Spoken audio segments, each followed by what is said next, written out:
Hey, hey, I'm beyond all that fuck shit. Hey. Hey lil' mama, would you like to be my sunshine, nigga? Yo, what is going on, gamers? It is your boy Chris here, aka ChrisThatGamer. Today, guys, I'm going to be bringing you my Call of Duty Infinite Warfare competitive wish list. What I want to see being brought into competitive Call of Duty for next year. I haven't really talked about my personal opinions about Infinite Warfare just because of the fact that I haven't been able to get my actual hands on the game. I have not been able to play. I've just been seeing nothing but gameplay. So I'm really gonna wait till the beta comes out, which is October the 14th, and that way that's when I can actually make a real impression video on how I think the game will do and stuff like that. Overall, it looks like it's gonna be another fun year of Call of Duty. Anything that's brand new after you've been playing the old COD for such a long time is something refreshed. You feel as if it's fun, but it takes time for the game to actually continue on and for people to start using exploits and stuff like that, and then that will either make the game go into a bad path or a good path if they are actually updating stuff and things of that nature. So without further ado, let's get straight into today's video, my wish list for competitive Call of Duty next year. So the first thing that I have, and I've said this a lot on Twitter and stuff like that, is no rigs in competitive Call of Duty. Basically no rigs in search and destroy. If you don't know what rigs are, next year they're basically specialists. I just don't think specialists work in search and destroy. I think overall in competitive they work in respawn and in like things of that nature, like hardpoint, uplink, and CTF, just because of the fact that it's not always a guaranteed kill. Obviously there's others that are, mainly something like heatwave, and even like that it's still not a guaranteed kill. And I remember in the multiplayer reveal trailer for Black Ops 3, when everyone saw the scythe, everyone was freaking out like this minigun is literally going to be the best thing in the game. Like his hand just changed into a minigun, and when you really think about it, overall the scythe is not that good. You could get the first shot with the scythe and still get literally destroyed. So that's something that I just think works in respawn. Obviously overall a lot of professional players don't want to see it in respawn at all, but you do got to remember the CWL is going to be coming back next year, so they're gonna want rigs into the competitive play.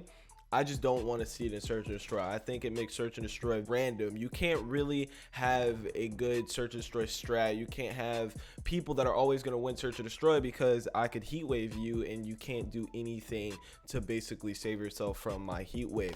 So that's the first thing that I would like to see happen into Infinite Warfare competitive. The second thing is ban stupid lethals. Now there's been so many people telling us that have actually gotten their hands on the game, that went to COD XP and stuff like that. There is a lot of stupid lethals in the game. For example, there's a nade that literally splits off into 5 other grenades, and there's a black hole grenade. There's a lot of random little cheesy stuff that they threw in there for public matches and things of that nature. But the only reason why I'm saying this, because a lot of people are like, oh, they're obviously going to ban that, but you do gotta remember it's CWL. We have no information if the ban and protect system is coming back next year, but since we haven't seen any type of gameplay of it, I doubt it is. But you never know, they could throw something in there and just didn't want to talk about it till the game actually really comes out. I just don't want to see these lethals come into the game. It's definitely going to make competitive just a tiny bit weird if we have people throwing something called a black hole grenade or some nonsense like that. So I definitely want to see that type of stuff get banned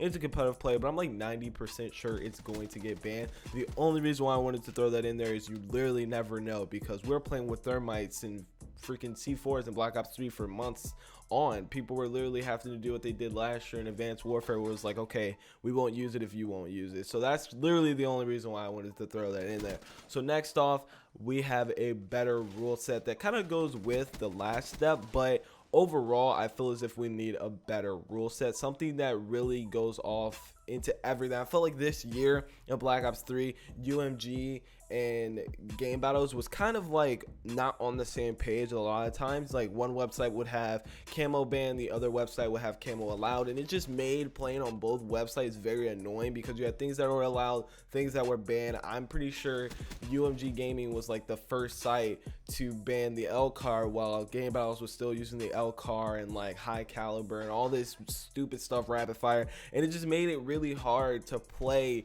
either website. So I really want a just rule set that everyone's using, that CWL is using. Obviously, if we don't like the CWL rules, because those rules mainly are for, you know, variant and stuff like that, and it doesn't really help out for the S&D stars and stuff like that. The rules aren't good for just playing search and destroy only. So I understand that there are going to be a difference in rule sets, but that search and destroy rule set that we come up with, it needs to be the same with game battles and UMG. Next thing is a better rank play system or league play. I've said this a lot, I've said this in many videos and on Twitter. I just think that we need a better competitive mode. It makes it to where people that have never seen competitive Call of Duty, they actually want to get into it because it's something interesting, and overall you just want a competitive mode that makes the competitive player, that makes the pros actually want to play. If you look at any big esports, they have a competitive mode that even the pros play, and that's something that Call of Duty is lacking. The last thing that I have on this wish list is no ledge slides. I don't want to see anything like G sliding this year, because I feel that Infinite Warfare is going to be a great game, just because of the fact that if you listen to what everyone's saying about the game and just looking at gameplay, it's not as fast paced as it is in Black Ops 3. Obviously there's still thrusters, obviously you can still wall run and stuff like that, but the fact that there's no afterburner and blast suppressor, the game is already way better than like what we've seen as movement wise in Black Ops 3.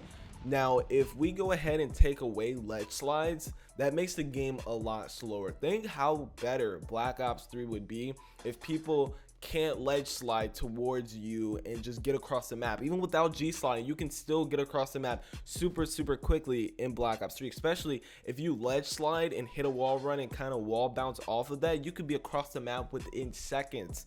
And if you haven't been watching gameplays or just looking at other people's videos, Hutch even said it himself that you can still ledge slide in Infinite Warfare. It's not as much as it is in Black Ops 3, mainly as fast as it is in Black Ops 3, but it's still there. You can still do it. And obviously this is like the beta build, so it can obviously be changed, but that's something that I don't want to see into the full build, because if we take away ledge slides in Infinite Warfare, it takes away the fact that you can't get around the map as fast, which means that you actually have to play the game how it's supposed to be played, and there's going to be more boots on the ground gunfights. There's going to be more people trying to hold lanes instead of running around the map trying to hit these ledge slides and wall bounces just so they can get across the map within 10 seconds. And just with that, I feel that that'll make this game a lot better. And if they would have did this in Black Ops 3 after we got rid of G sliding, if it wouldn't have came out and like ledge sliding was a thing, it would have made this game a lot better. Obviously I'm staying optimistic. I'm just literally giving the game a chance since I haven't obviously played it myself. So let me know what you guys have to say down below in the comment section. And obviously if you made it this far into the video, you like something, and I would very much appreciate if you get the video with a like, comment down below, and also share this video on all your social medias, because if you made it this far, you like something about the video, and it would mean a lot, and it helps me know that you guys are enjoying the video, and obviously it will make me produce more content. So as always, it's me boy Chris here, aka ChrisThatGamer. I shall see y'all next time. Peace out.